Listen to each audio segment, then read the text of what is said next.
Umasa kang darating ang ipinagdarasal mo. Kung sa bawat problemang dumarating sa ating buhay ay nakakonsentrate ka kung gaano kahirap, kung gaano ka kakawawa, kung gaano ka naaapektuhan, mukhang matagal-tagal na dramahan yan. Why?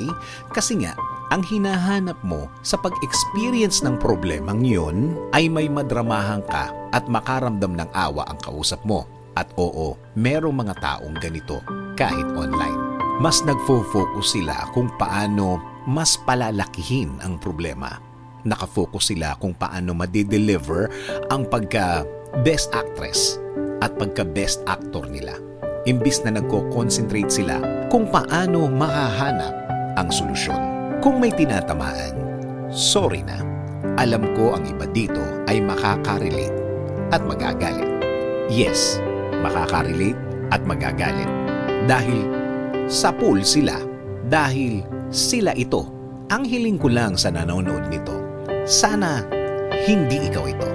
Hindi ikaw ang nakaka-experience nito. Ito pa ang mas malala.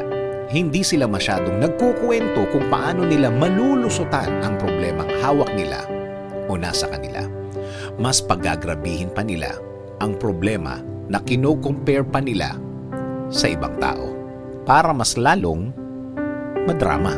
Again, sorry na sa mga tatamaan, sa mga nasa ganito at ayaw aminin na sila ito.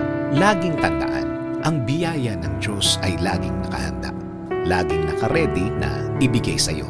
Ang biyaya na ito ay dahil tayong lahat ay mga anak ng Diyos. Kaya kung ano man ang kalagayan mo ngayon at lahat ng problema mo ay ibinigay mo na sa Diyos, asahan na lang ang blessings na parating. Kumapit at maniwala sa kabaitan ng Diyos sa atin. Sabi ko nga, di ba? Paano mo nalaman na hindi pa nag-uumpisa ang Diyos sa kanyang solusyon? Hindi mo naman lahat nakikita. Ang point ko lang, baka nagsimula na ng trabaho niya ang Diyos. Baka nagsimula na siyang ibigay kung ano ang ipinagdarasal mo. Hindi mo lang makita ang ibang nangyayari dahil sa background nangyayari ang tulong niya. Lagi namang patuloy na nagbibigay ng answered prayers ang Diyos. Sabi nga sa Isaiah 41:10, "So do not fear, for I am with you. Do not be dismayed, for I am your God. I will strengthen you and help you. I will uphold you with my righteous right hand."